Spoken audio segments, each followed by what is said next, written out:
boys. So welcome back. I got this E-Ride Pro with the 72680 fardriver, and we have the original battery. Here we have a QS more than 165 version 2. We are set at 150 amps and 300 phase amps. Purpose of today's video is make sure that we don't get stuck and we go charge at an EV station with a new charger. So let's see how that's gonna go.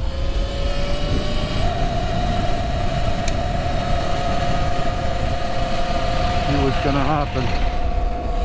We are gonna go to Staten Island Mall to see what's happening with the charger.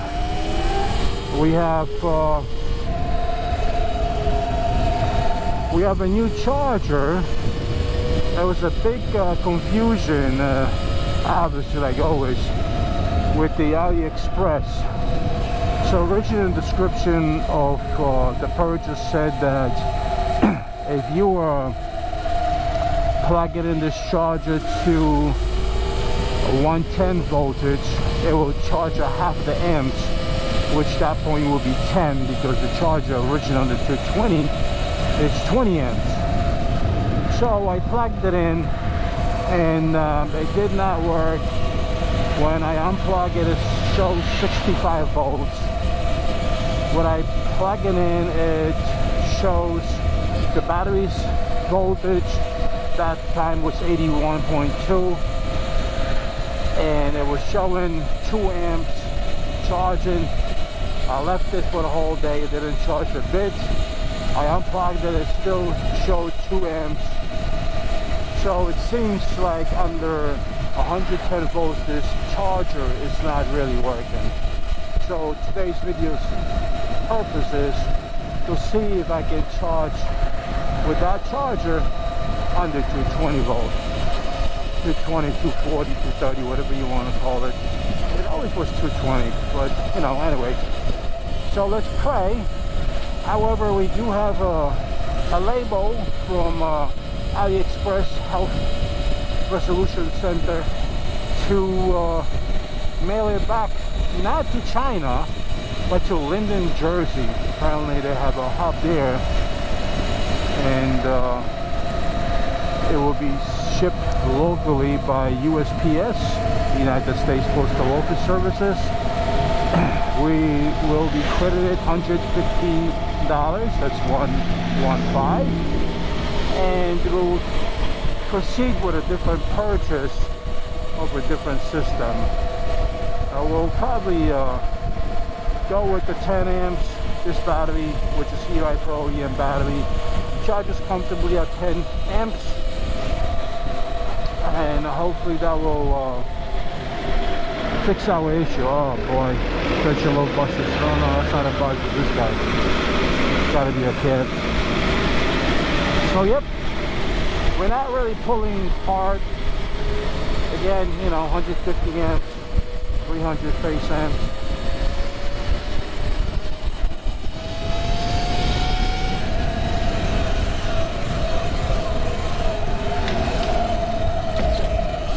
I shouldn't be doing it, but I am. People is very nice, beautiful, 46 miles an hour, and a heartbeat. Hello, and this is 300 phase amps. I had it as far as 500, and she was uncontrollable. I couldn't. Now here's the problem. I have very little brakes. My brakes need to be completely changed. They are all the way down. Something that I shouldn't do, but I am. For the sake of you guys in this video, hopefully everybody subscribes. Hopefully everybody watches this. Hopefully everybody is, you know, all kumbaya. Hopefully we're not going to fight. This guy's turning. Hopefully we're not going to fight with no driver. You know, hopefully we're gonna be nice and calm. That's only up to drivers, and the reality is that I was supposed to go to a bank, and somehow the bank is closed today. The other bank is open, which is international bank, and my bank is closed, which is also international. So most of American banks are open Monday through probably Saturday or Sunday. I guess TD Bank is open on a Sunday, but these two banks are foreign banks, so they really don't have a regular American schedule, you know what I mean? But yeah, bike performs really nice so far, no hiccups. We're somewhat full at 81 volts, 80 volts, 80.5, and she's gonna come up a little bit. But we haven't tuned the controller to a top speed because we haven't got to it yet. We are tuning the controller for somewhat, you might say, performance. I did hit, if you can see, 58 right over here. Excuse me. We did 9 miles. That average? So that's average distance. 1 mile. No, that's time.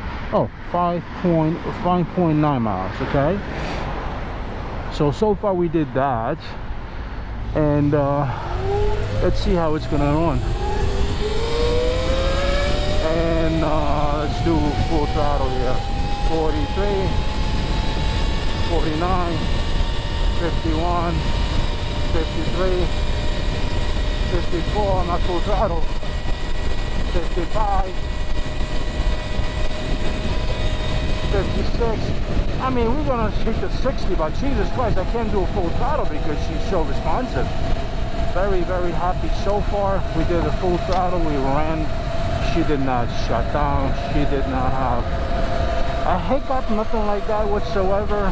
Beautiful. If you guys see it, off-road to the right, excellent spot. Could be better. My belt is making a noise because I haven't ridden the bike in over a month, so she's got to get some dirt on it. Once she gets some dirt on the belt, she'll stop squeaking. Hopefully my belt is not too loose, not too tight. It should be just right where it's at. The EV stations are up and ahead in Staten Mall. There's few of them. Some of them are outside, some of them are inside. So we'll try to work with that. You know what I'm saying? We're not gonna throttle all the way because you got red lights, green lights, all kind of shit. See, there's a red light right over here, so why even waste my energy or waste my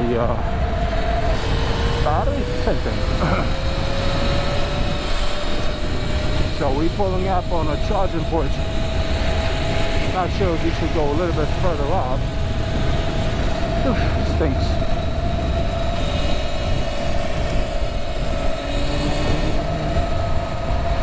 Alright, beautiful.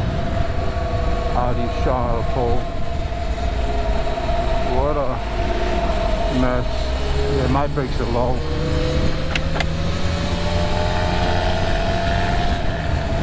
Yeah, that's a loud muffler, buddy. No bueno, my friend, no bueno. So yeah, definitely gotta do the brakes. Oh, look at that. Some sort of entertainment over here. I guess if you buy Staten Mall, you might visit these guys.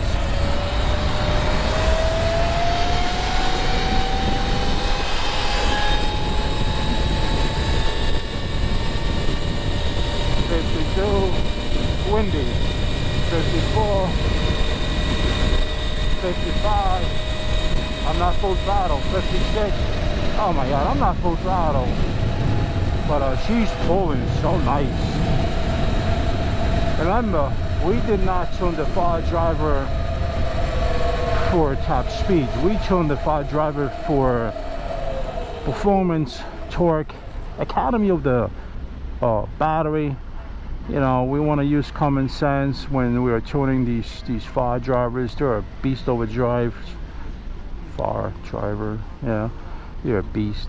They're a dirt cheap. This one was $250. So $250 for the fardriver. Yeah, it was $250. Interesting. $250 for the motor. Battery was already in there. You know, the work, the labor hours were kind of hectic because I did one day, entire day. Then I did another day. When I say entire day, I'm talking about 10 hours. Then I did another day, about 12 hours, and we finished. So, sporting goods, yes, sporting goods, yes. So we're gonna take the limit down just to see how, what, and where. We're gonna come back to start armor. We just want to burn some battery, right? So she's not at the stage where you trickle charge the battery. We want a full send of 10 amps and see how she operates. You know what I mean? I do have pedal kit on this bike. However, I do not have a chain on this bike because it kept breaking off. So I did listen to Tony and I did have the link chain. However, due to the fact that I've been messing around with the fardriver and the battery and everything else, doing installments, adjustments, now tuning, I really don't have the time to get on with the chain because it's not my primary goal, since I am not using this bike to go to a ferry. Now, to my understanding, even if I go to a ferry, the fact is my pedal should be functional, but who checks, you know? I've seen JB360, you know, go there with scooters